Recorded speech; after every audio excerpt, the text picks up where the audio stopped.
Es lunes de reporteros. Rodrigo Peredo se fue a platicar con Nelson Carro a propósito de muchas cosas que tienen que ver con el séptimo arte nacional, la Cineteca, los premios, Guillermo del Toro. Por ejemplo, y bueno, en Baja California hay hallazgos sobre una cultura poco conocida, la cultura la joyana. Les tenemos todos los detalles. Rafael García Villegas, amigos, amigas de Noticias 22, qué gusto estar con ustedes en esta hora cultural de la televisión mexicana. Laura Barrera, como siempre, un placer, bienvenidos. Hola, Laura Regis, en la traducción de lengua de señas mexicana. Y tristemente arrancamos con una lamentable noticia. Efectivamente, esta noche recordamos a Raúl Padilla López, presidente del comité organizador de la FIL Guadalajara, una figura muy señera de la cultura en aquella ciudad, en el estado de Jalisco, en nuestro país, en el mundo contemporáneo. Su presencia en diversos ámbitos de la educación y la cultura será recordada.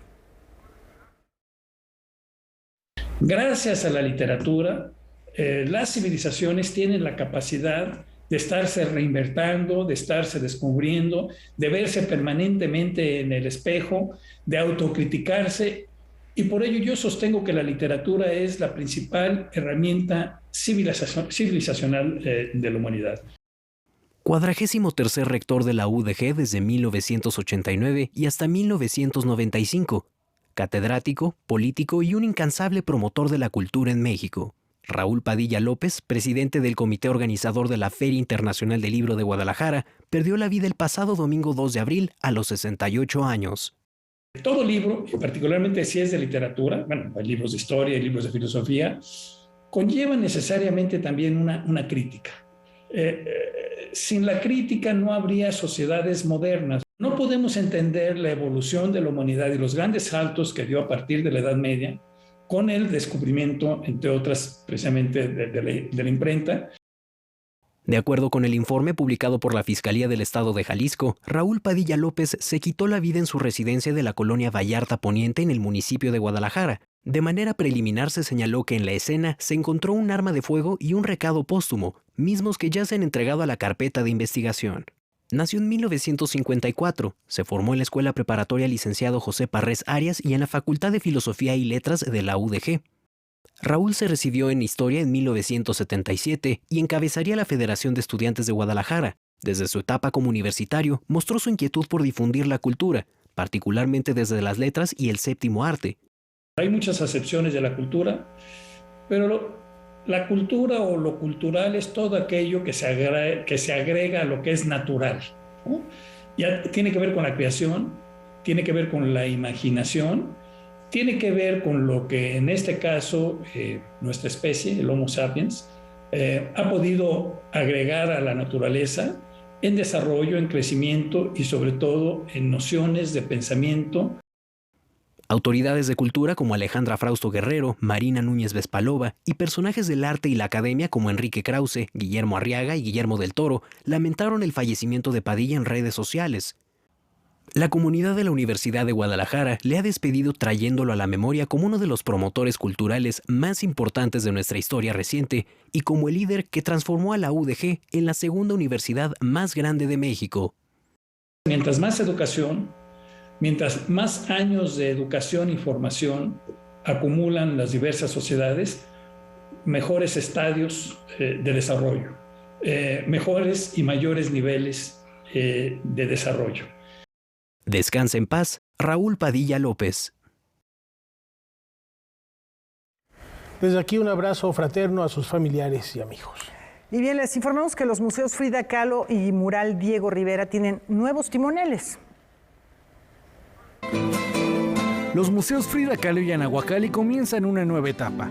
El fideicomiso del Banco de México, encargado de administrar ambos espacios, hizo cambios en su estructura. Designaron a María Teresa Moya como directora del Museo Diego Rivera Anahuacalli, un espacio que se convertirá en un complejo cultural que fusionará el arte con el medio ambiente. Queremos que la Anahuacalli se vuelva un espacio para estos chicos, ¿no? Para la juventud, que es la que viene proponiéndonos nuevas cosas, y entonces queremos que hagan de la Anahuacalli un espacio para ellos. Este espacio, que recientemente obtuvo un premio de arquitectura internacional por la ampliación de sus nuevos espacios a cargo del arquitecto Mauricio Rocha, promoverá la experimentación artística a través de talleres y exposiciones, sin dejar de lado la importancia del legado de Diego Rivera. Nos hemos convertido en la mejor arquitectura de América, ¿no? Así es el premio, y sí, yo invitaría al público que nos está viendo que visiten el Anahuacalli, no se pierdan la oportunidad de conocer estos nuevos espacios. Mientras que al frente del Museo Frida Kahlo se nombró a Perla Labarte. Queremos poner este tesoro que es la Casa Azul y todas las colecciones, que finalmente son los objetos que acompañaron a Frida y que nutrieron su arte, para que la gente pueda entender un poco más acerca de Frida y de su pintura. Además de difundir el legado de la artista mexicana y promover la investigación, la Casa Azul ofrecerá nuevas experiencias al visitante y celebrará su 65 aniversario durante todo el año. Haremos conferencias, una exposición, tendremos un libro conmemorativo también en puerta. Cerraremos el año con una cápsula del tiempo para hacer un recuento de estos primeros 65 años y tenemos programado que se abra dentro de 35 para que en 100 años, al cumplir 100 años este museo, podamos ir haciendo recuperaciones históricas de cómo nos hemos transformado como institución. Noticias 22, Óscar Cortés. A propósito de patrimonios artísticos, ella llegó de Egipto y adoptó a México como su hogar. Consagró su vida a la promoción del arte y ahora vamos a conocer parte de su colección.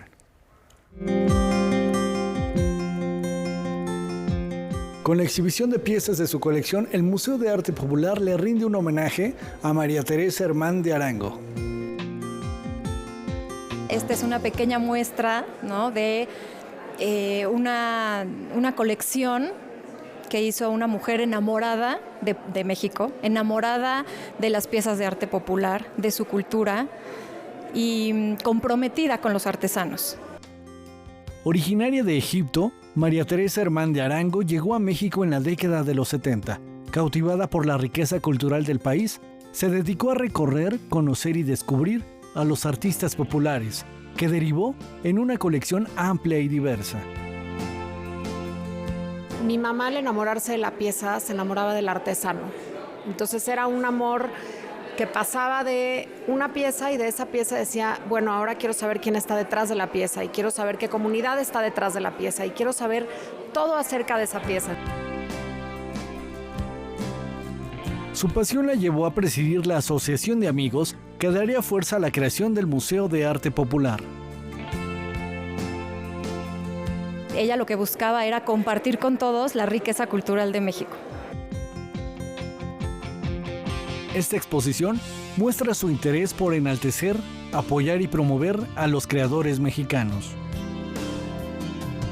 Es muy importante transmitir a las siguientes generaciones que el arte popular es nuestro arraigo, es nuestra cultura y necesitamos seguirlo empujando y que siga viva esta tradición tan bonita de México. Me gustaría invitarlos a todos a visitar el Museo de Arte Popular, esta exposición Hermán de Arango, que va a estar exhibida hasta el 3 de septiembre. Nos encantará recibirlos, aquí nosotros vamos a estar felices y encantados de poder tenerlos y de poder compartir esta increíble y maravillosa colección. La colección Hermán Arango permanecerá hasta el 3 de septiembre.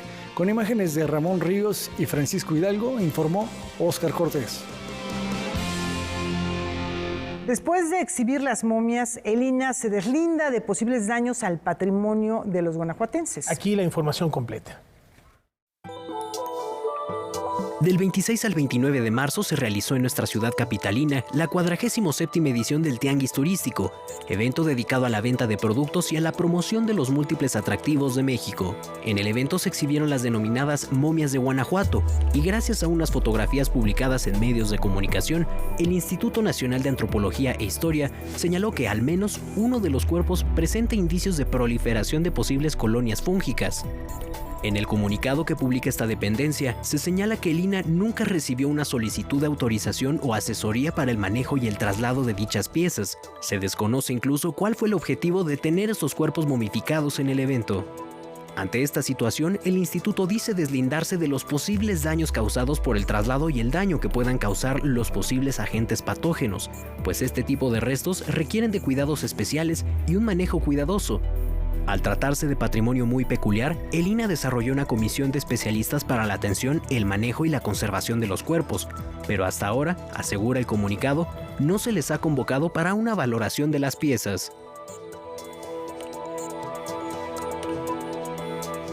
Esta propuesta nos sitúa entre la gráfica y la ilustración. El Museo de la Estampa celebra el legado de Alberto Beltrán. 33 piezas organizadas en 5 núcleos temáticos y que capturan buena parte de la historia y sociedad del siglo XX mexicano son presentadas en línea por el Museo Nacional de la Estampa bajo el título Alberto Beltrán, entre la gráfica y la ilustración, 1923-2022. El Museo Nacional de la Estampa cuenta con alrededor de 40 obras del maestro Beltrán y para completar los núcleos temáticos pedimos prestadas imágenes a la Academia de Artes, que también tiene un importante acervo del maestro. Lo que queríamos con esta exposición es mostrar algunos de los temas más recurrentes en la obra de Alberto Beltrán, como son los temas históricos, los temas alrededor de los obreros y los campesinos. Más allá de la estética de las imágenes y de la calidad técnica que le permitía a Alberto Beltrán transitar por la caricatura, la ilustración, el grabado y la pintura, está el compromiso social de su autor. Él participó en campañas de alfabetización que le permitió viajar alrededor del país y convivir con poblaciones indígenas.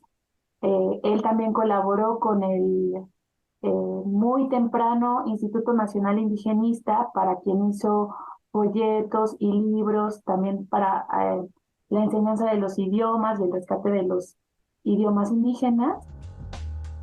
La muestra es producto de la colaboración del Museo Nacional de la Estampa con la Academia de las Artes, institución de la que participó como fundador. Además de su trabajo en diarios como Novedades y Excelsior, Alberto Beltrán también participó en Todo empezó en domingo, colaborando con una connotada escritora y periodista. El gran proyecto que hizo con Elena Poniatowska para el Fondo de Cultura en los 60, donde recoge estampas y instantáneas de la Ciudad de México y de las actividades dominicales de la población de la Ciudad de México. Su obra tenía una función social y entonces él permaneció en el taller hasta su muerte y colaboró en algún momento como... A ver, en estos momentos está sonando la alerta sísmica, los convidamos como siempre a mantener la calma, vamos a soltar un reel de protección y volvemos en unos instantes.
madres que buscan a sus hijas, a las mujeres que trabajan sin ser reconocidas, a las mujeres que luchan por espacios incluyentes, a las que se enorgullecen de su diversidad, a las que honran la historia de las que ya no están, a las que desde casa lo dan todo, a las que disfrutan su cuerpo y reclaman su derecho a decidir, a todas las mujeres a las que nos han tratado de borrar la sonrisa. Este 8 de marzo luchemos juntas por nuestro derecho a la alegría. Movimiento Ciudadano. La música, las artes plásticas y demás expresiones culturales son un vínculo con los jóvenes para provocar y fomentar el gusto por la lectura. Estamos con la X en la frente y le invitamos a acompañarnos. Javier Aranda Luna y Gretel Luengas presentan Con la X en la frente, México en la cultura y la cultura en México. Sábados, 19 horas. MX Nuestro Cine, la cinematografía mexicana de todos los tiempos. Por el triunfo de nuestra causa. La causa es lo que importa. ¡Apunte! Sintonízalo a través de TV Abierta, 22.2, Megacable, Sky, Dish, Easy, Total Play. ¡Claro! Como que eso es música. Por MX Nuestro Cine. La ciencia y tecnología al alcance de tu mano. Bueno, en términos de estadística tenemos más datos, tenemos más información, pero también implica un reto. Pepe Gordon y sus invitados nos despertarán la curiosidad e imaginación revelando los enigmas del universo. Escuchamos un sonido, es una liberación de energía. Uno de los materiales tiene que ver con el sol y con las estrellas. La oveja eléctrica, martes, 21:30 horas. Háblame del amor.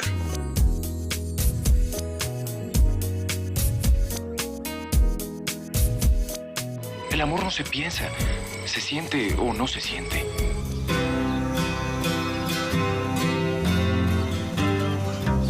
A Ismael le gusta la agua. Y Laurita. Te excita, ¿verdad? No. Está muy pinche guapa.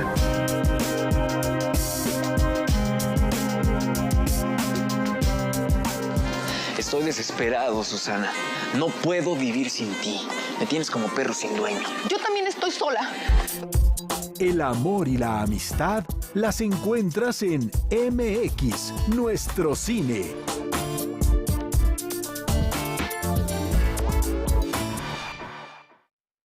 La ciencia y tecnología al alcance de tu mano. Bueno, en términos de estadística tenemos más datos, tenemos más información, pero también implica un reto. Pepe Gordon y sus invitados nos despertarán la curiosidad e imaginación revelando los enigmas del universo. Escuchamos un sonido, es una liberación de energía. Uno de los materiales tiene que ver con el sol y con las estrellas. La oveja eléctrica, martes, 21:30 horas.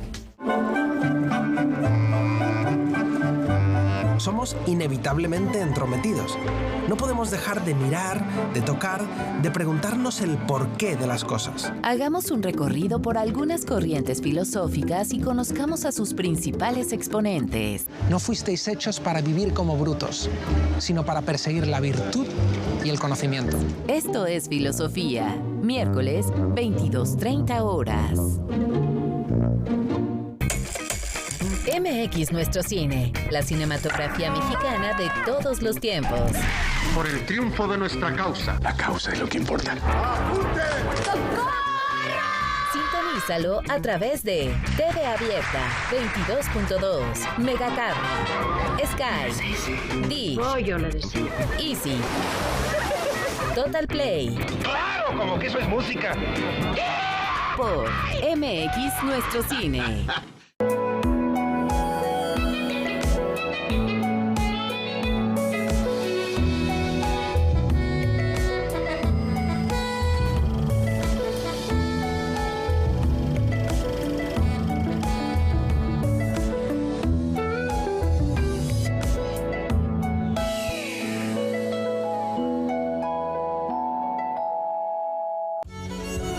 evidence of a demand for cheap domestic labor that's fueling so much child slavery in India and so much misery among parents. A estos niños les han negado su infancia y educación y han sido vendidos para trabajar en minas de mica, recoger hojas de té en las plantaciones o como empleadas domésticas. If you allow child labor to happen, you allow illiteracy to perpetuate and poverty to perpetuate. Infancia a la venta. ¿Por qué la esclavitud? Lunes, 22 horas.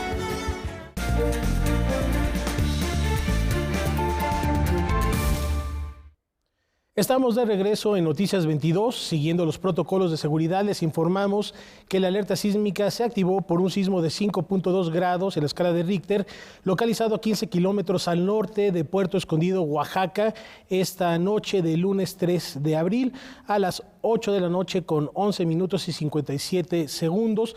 Por supuesto, esperemos que todo esté bien. Al parecer todo quedó. No hay reportes aún de... Pero bueno, si hubiera alguno... a lo largo del programa les daremos la información. De cualquier manera, siempre hay que estar muy al pendiente. Ustedes ya saben, creo que estamos muchos mexicanos ya con ese chip, con esa información de tener a la mano pues nuestros objetos más importantes para poder salir. Y lo más importante es la vida, proteger siempre la vida, la seguridad de uno y de los demás. Mantener la calma, porque también acostumbrados a estos fenómenos naturales. Tenemos que acostumbrarnos quienes vivimos en zona sísmica, pero bueno, no tenemos hasta el momento reportes de daños.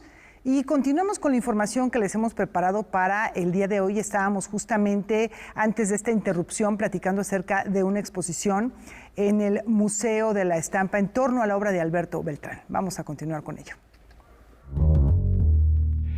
33 piezas organizadas en 5 núcleos temáticos y que capturan buena parte de la historia y sociedad del siglo XX mexicano son presentadas en línea por el Museo Nacional de la Estampa bajo el título Alberto Beltrán, entre la gráfica y la ilustración, 1923-2022. El Museo Nacional de la Estampa cuenta con alrededor de 40 obras del maestro Beltrán y para completar los núcleos temáticos pedimos prestadas imágenes a la Academia de Artes, que también tiene un importante acervo del maestro. Lo que queríamos con esta exposición es mostrar algunos de los temas más recurrentes en la obra de Alberto Beltrán, como son los temas históricos, los temas alrededor de los obreros y los campesinos. Más allá de la estética de las imágenes y de la calidad técnica que le permitía a Alberto Beltrán transitar por la caricatura, la ilustración, el grabado y la pintura, está el compromiso social de su autor. Él participó en campañas de alfabetización que le permitió viajar alrededor del país y convivir con poblaciones indígenas. Él también colaboró con el muy temprano Instituto Nacional Indigenista, para quien hizo folletos y libros también para la enseñanza de los idiomas y el rescate de los idiomas indígenas. La muestra es producto de la colaboración del Museo Nacional de la Estampa con la Academia de las Artes, institución de la que participó como fundador. Además de su trabajo en diarios como Novedades y Excelsior, Alberto Beltrán también participó en Todo empezó en domingo, colaborando con una connotada escritora y periodista. El gran proyecto que hizo con Elena Poniatowska para el Fondo de Cultura en los 60, donde recoge estampas y instantáneas de la Ciudad de México y de las actividades dominicales de la población de la Ciudad de México. Su obra tenía una función social y entonces él permaneció en el taller hasta su muerte y colaboró en algún momento, como en los 60 quizás se alejó un poco del taller, pero cada año colaboraba para las calaveras que se publicaban en noviembre. Alberto Beltrán, entre la gráfica y la ilustración, 1923-2022, está disponible de manera gratuita en el perfil del Museo Nacional de la Estampa, en la plataforma Flickr. Noticias 22, Víctor Gaspar. Voz, sonido, imagen, el cuerpo. Prestemos nuestros sentidos a la caja acústica. En la Sala de Arte Público Siqueiros se presentó la obra multidisciplinaria Tercera Persona, que abordó la relación de la voz, el sonido, la imagen y la presencia del cuerpo.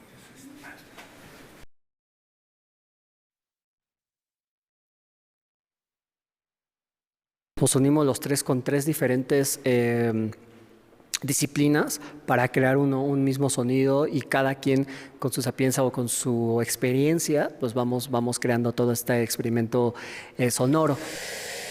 Ante una sala llena, una poeta, un percusionista y un artista del performance se unieron para desarrollar una pieza sonora, estridente, oscura, rítmica y reflexiva. Me interesan mucho temas sobre ecología, temas sobre el tiempo geológico, pero también la percepción del tiempo, la percepción del cuerpo y también todo este híbrido que hay entre los cuerpos.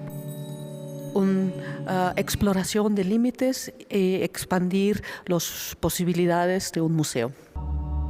Apoyados con sintetizadores, efectos de sonido y proyectores que permitían generar distintas ambientaciones, este ejercicio, que pertenece al proyecto Caja Acústica, permitió explorar los diversos aspectos de la conciencia social y de género. Creo que es importante que se abran las puertas para difundir el trabajo y para que también vaya creciendo el público y los practicantes de este tipo de disciplinas. Noticias 22, Óscar Cortés. Hoy el Rincón Nippon llega entre las sonoridades de la Tokyo Ska Paradise Orchestra. Vamos a ver.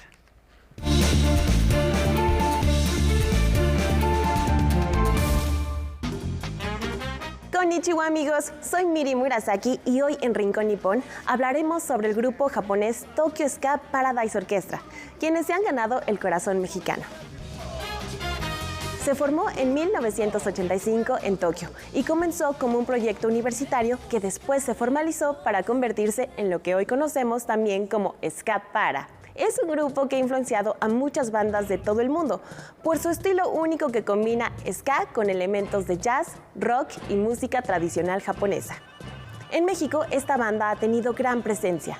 En el Vive Latino del 2011, en una entrevista para la revista Chilango, externaron su agradecimiento por la energía del público mexicano, ya que ese mismo año Japón se vio afectado por el terremoto y tsunami. En el año 2017, la banda se encontraba en México como parte de su gira por Latinoamérica, cuando ocurrió el terremoto que sacudió a varios estados del país. En Facebook publicaron un mensaje de solidaridad ofreciendo oraciones y buenos pensamientos para sus amigos mexicanos, pero además anunciaron que harían un concierto en beneficio de las personas afectadas por el terremoto.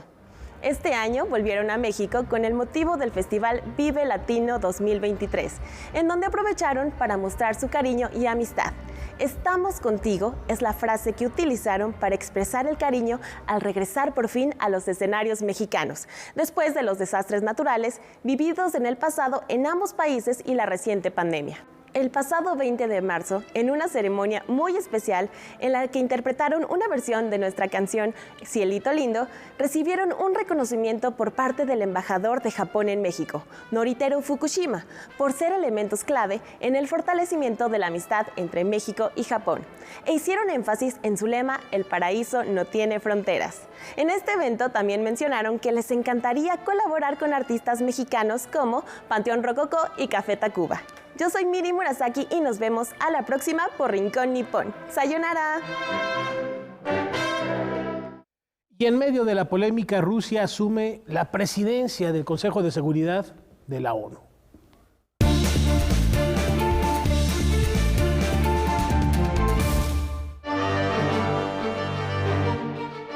Mes con mes, el Consejo de Seguridad de la Organización de las Naciones Unidas debe ser presidido por uno de sus 15 países miembros. Este sábado, a pesar de los ánimos y el contexto bélico que se vive en Europa del Este, Rusia ha sido designada para presidir el Consejo en abril, lo que ha despertado la indignación en Ucrania. Esta no sería la primera vez. En febrero del año pasado, cuando ocurrió la invasión, Rusia presidía el mismo Consejo. A diferencia de aquel entonces, y lo que hace a este nombramiento más relevante, es que nunca se había elegido como presidente a un país con un gobernante prófugo de la justicia. Recordemos que hace tan solo unas semanas, la Corte Penal Internacional emitió una orden de arresto contra Vladimir Putin por deportación forzosa de menores ucranianos. El gobierno de Volodymyr Zelensky ha manifestado su desacuerdo, pero ningún estado puede impedir que Rusia deje la presidencia, dado que es un miembro permanente y no existen las vías legales para destituirlo. Dmytro Kuleba, ministro de Relaciones Exteriores de Ucrania, ha calificado la designación como la peor broma del Día de los Inocentes, y no es coincidencia, pues en distintas partes del mundo esa efeméride se conmemora el 1 de abril. El funcionario también reflexionó: este es un recordatorio de que algo está mal con el funcionamiento del esquema de la seguridad internacional. Esta noche en Debate 22 nos adentramos a la Escuela Nacional de Antropología e Historia, escuela que se ha adaptado al país, y para este fin, Javier Aranda Luna platica con José Luis Vera Cortés, profesor investigador del ENA. No se pierdan esta charla al término de Noticias 22. Recomendación con la que nos vamos a una muy breve pausa. Ya volvemos.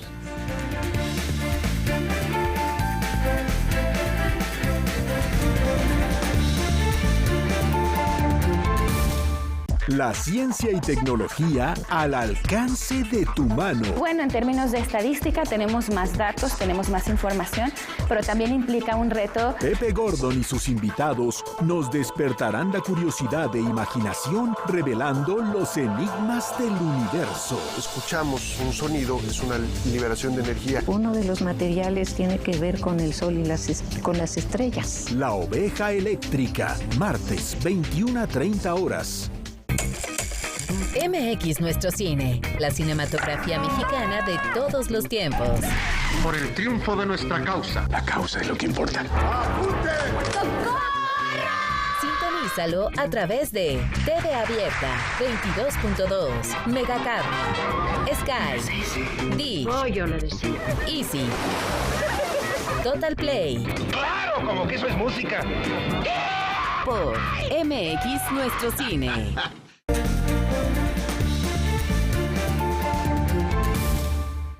A 120 años de su natalicio, esta noche recordamos a una leyenda de la lente.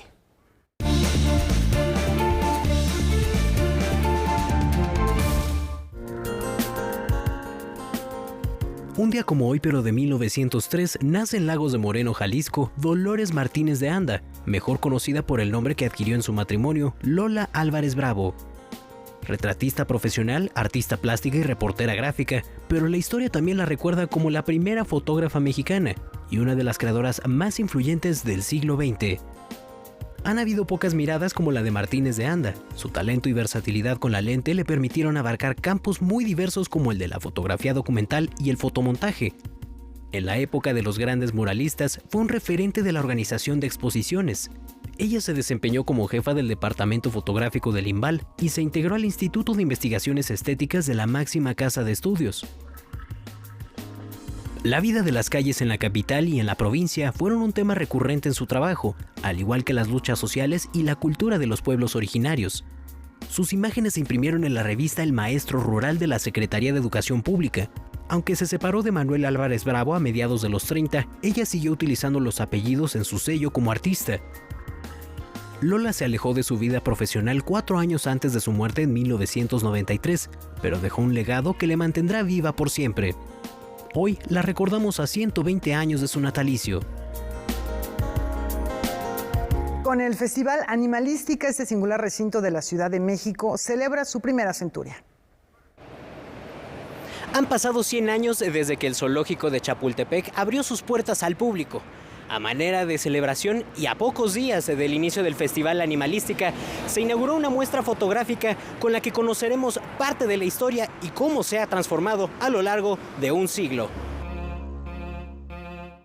Queremos destacar la recuperación de documentos visuales que nos sirven, para dar testimonio y memoria de este espacio que yo creo que pues por lo menos 4 generaciones de mexicanas y mexicanos lo hemos visitado.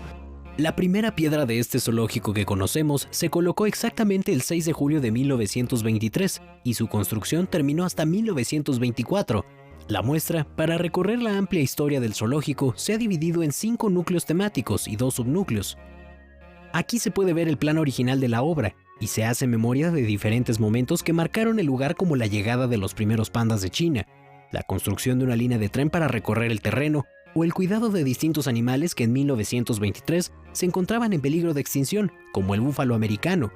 Para esta exposición hay más de 20 acervos públicos y particulares. Uno de ellos es, por supuesto, el acervo del Archivo General de la Nación, el acervo fotográfico. Hay piezas del acervo del Centro de la Imagen, hay piezas de Rodrigo Moya, un fotógrafo, son piezas de su colección.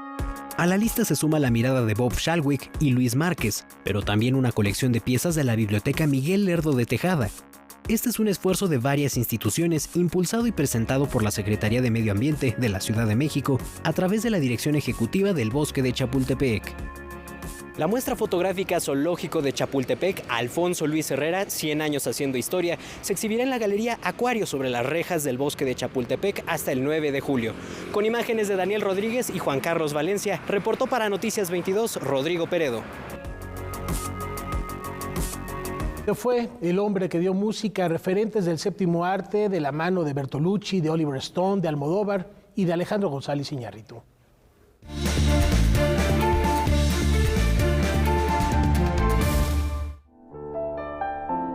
Representante polifacético de la música contemporánea y experimental, pero también una pieza clave en el terreno de la electrónica y el cine. Ryuki Sakamoto, ganador del Oscar y del Globo de Oro, falleció el martes 28 de marzo, pero la noticia se hizo pública hasta el pasado domingo 2 de abril. Comenzó su carrera sin saberlo. Desde los 3, siendo un niño prodigio, dominaba la música a través del piano. De acuerdo con una de sus declaraciones para la revista Criterion en 2017, él nunca quiso ser músico, y mucho menos famoso, pero tarde o temprano su talento lo llevaría a los oídos del mundo entero. Convencido por los ritmos sincopados del jazz y la música electrónica, Sakamoto se introdujo a la escena sonora de finales de los 70 al lado de Hideki Matsutake, Yukihiro Takahashi y Haruomi Hosono con el proyecto Yellow Magic Orchestra. Si bien fue un éxito rotundo, Ryuki no descuidó su carrera como solista y en 1978 lanzó su primer álbum Thousand Knives. Colaboró con personajes como Thomas Dolby, David Sylvain del grupo Japan, pero quizá el gran parteaguas de su carrera fue debutar en el séptimo arte, como músico en It's All Right My Friend y como actor en Merry Christmas Mr. Lawrence al lado de David Bowie. Se le otorgó la estatuilla de la Academia por su trabajo en la música de El Último Emperador de 1987. Trabajó en más de un centenar de películas y, por si fuera poco, también estuvo presente en la industria del anime y los videojuegos. Él fue uno de los encargados de musicalizar el renacido de Alejandro González Iñárritu. Hasta el momento no se han revelado las causas de su muerte. Sin embargo, se sabe que al compositor japonés se le diagnosticó cáncer de laringe en 2014 y en los últimos años su condición de salud no mejoró. En el aviso de su muerte se menciona que una de sus frases favoritas era Ars longa vita brevis, que no significa más que el arte es largo pero la vida es breve. Esta frase, atribuida al médico griego Hipócrates, cobra nuevamente sentido, pues Sakamoto tenía 71 años y con su música será recordado por siempre. Noticias 22, Rodrigo Peredo. Haremos una pausa, regresamos con más información en unos instantes. No se muevan de sus lugares, esto es Noticias 22.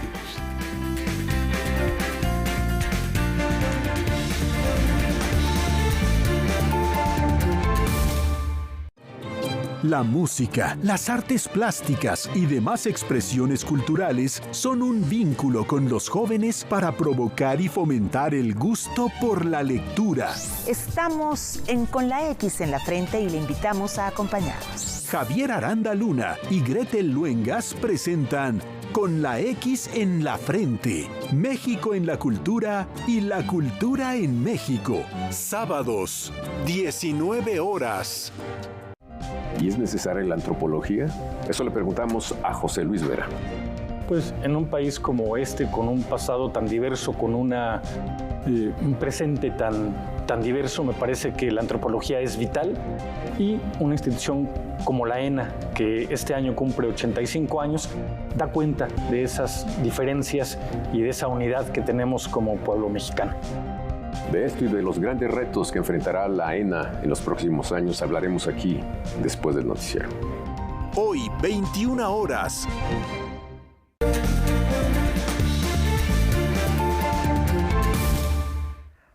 Hoy Hoy en Lunes de Reporteros, una gran entrevista con un personaje respetado que conoce todo, lo sabe todo sobre el cine y la historia del cine. Y de manera particular de la Cineteca Nacional. Nos referimos a Nelson Carro, quien platicó con Rodrigo Peredo, que nos preparó esta información. Adelante, Rodrigo.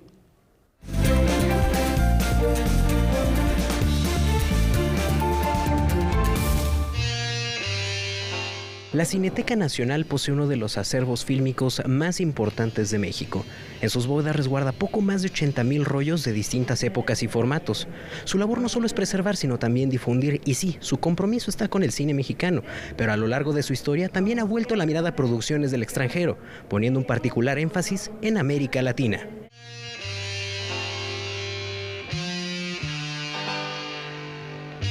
Aparte de México, hay dos países con gran producción y gran historia, que son Brasil y Argentina, y creo que los dos han estado bastante bien representados en la programación de Cineteca. Aunque todos formamos parte de un mismo continente, las realidades cambian entre fronteras y por diversas circunstancias podemos o no sentirnos identificados con el cine que se produce en un país diferente al nuestro. A veces sucede que el espectador por costumbre se identifica más con una película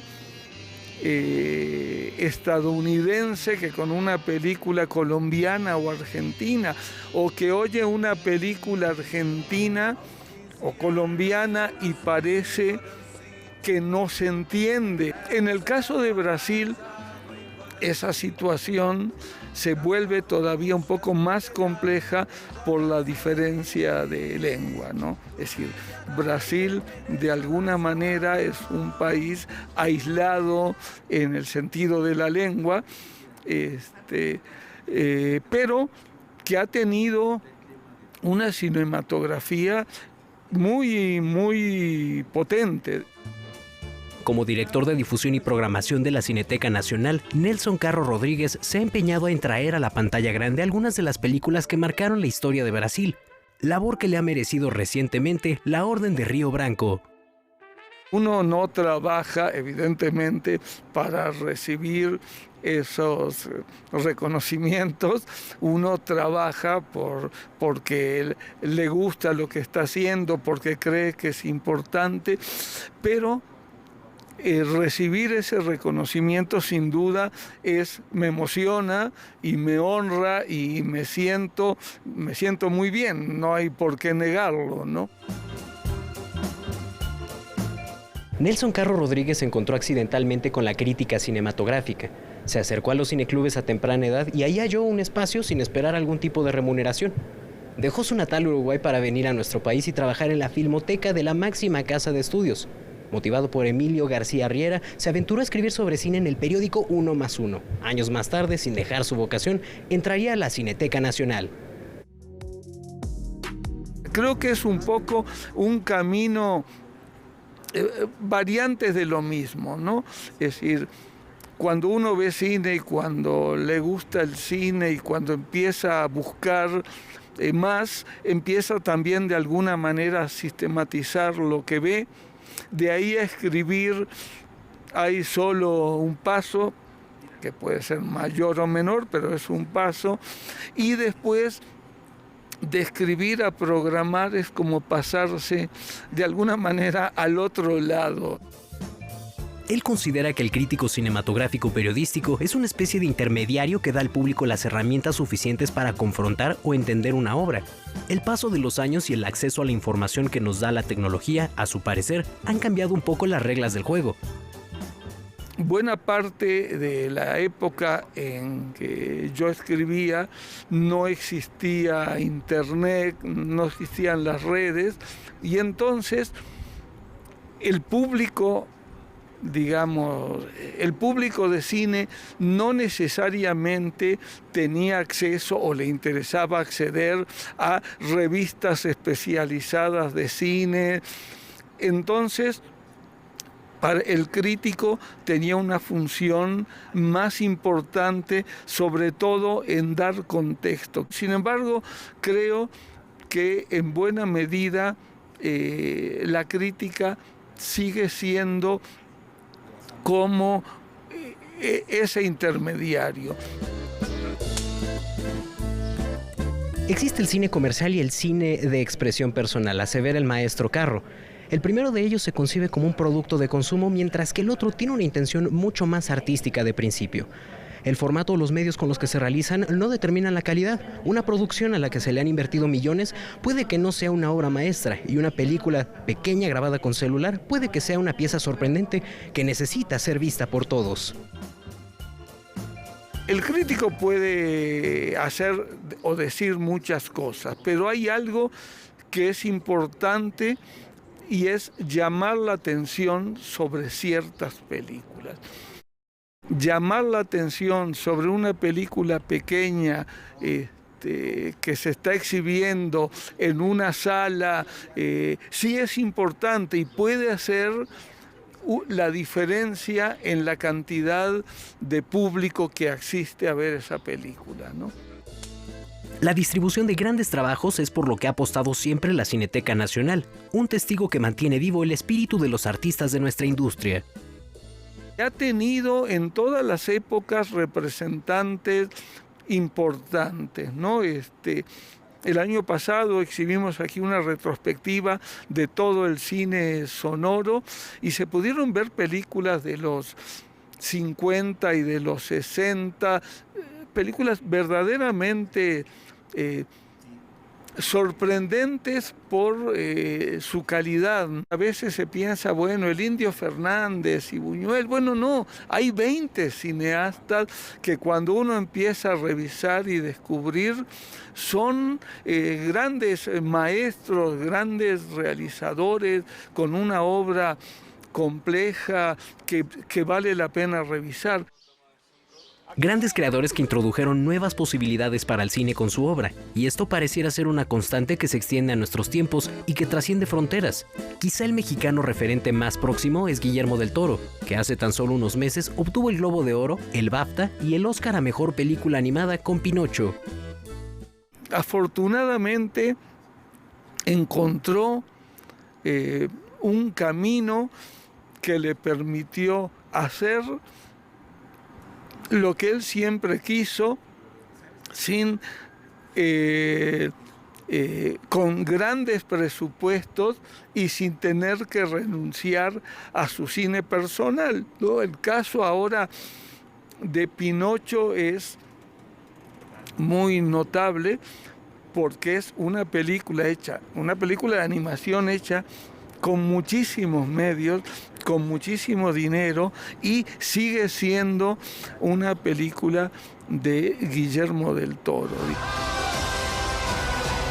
Pinocho, junto con Isla de Perros de Wes Anderson, ha sido una de las películas más taquilleras en la historia de la Cineteca Nacional, reuniendo tan solo en un par de meses 95,000 espectadores. Curiosamente, ambas obras son de stop motion. Esto de alguna manera respalda lo dicho por Guillermo del Toro en la ceremonia del Oscar.